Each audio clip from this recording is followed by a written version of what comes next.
It's not good for me.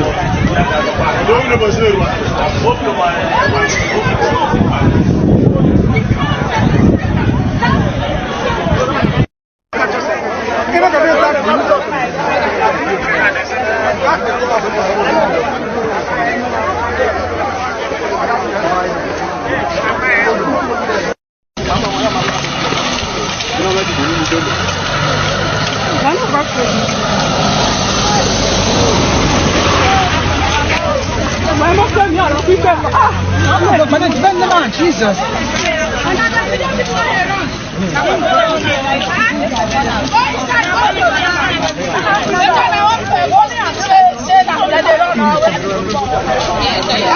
Why is that go video there? Not the way go video. And after carrying on video.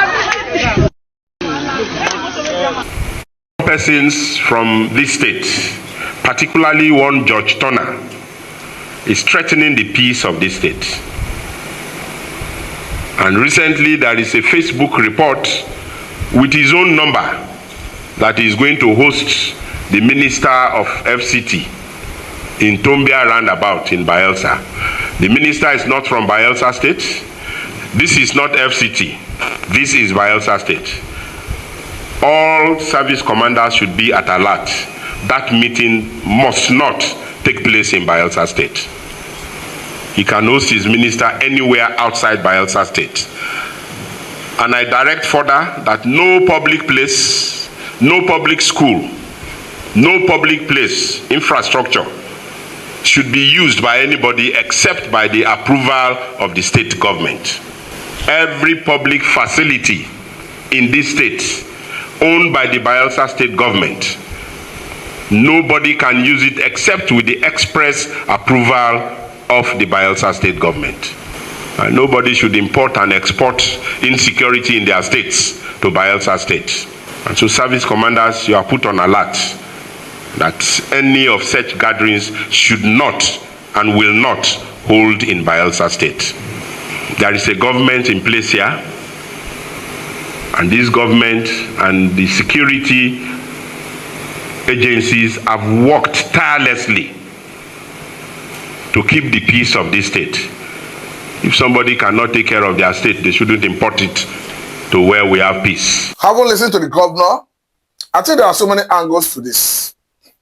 Because we understand that in the build-up, or rather during the heat of what is happening in River State, we saw a response from someone like Tompolo, who made it very clear that the Bayelsa is a home of Ijaw people.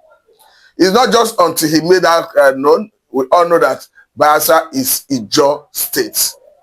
And he was quoted to have said then that if anybody tries anything with Ijaw, that the person will not go scot-free.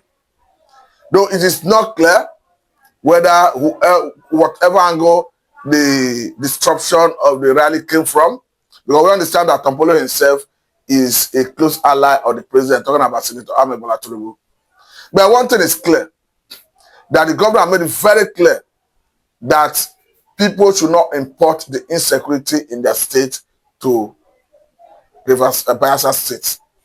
We understand that Bayelsa State shares a boundary with River State, and we understand that the governor that is suspended in Bayelsa State, River State, is an Ijaw man, just like Diri, and even Tompolo himself. But the point here is the level of political crisis in Rivers State. I don't think anybody wants that to be replicated in Bayelsa State. Because if it happens, of course, it is going to have a ripple effect in other states, neighboring states of the country. You understand that Delta, for instance, is equally sharing boundary with Bayelsa State. So I think at this point, we should realize that our democracy ought to have evolved beyond democracy of Togri. But come to think of it, why will, or rather, what will a minister of FCT doing in Bayelsa State in terms of rally? I know he was not there in person, but the point is, he is not from Bayelsa State and he's from Rivers State. So what is his interest in Bayelsa State? That we should be seeing this level of political rally that is already causing conflict, hearing of gunshot and all that. I equally understand that everybody has freedom of association, and from what we are seeing, even if you want to do that, I think it should be done in such a way that there should be no rancor, there should be no crisis that is calculated to even go the level of seeing gunshots sporadically. Because if care is not taken, this can snowball into a situation where it will threaten the life and property of the people who live in that area. And just like we said, the beauty of governance, or rather the heart of governance, is at the center of protection of lives and property.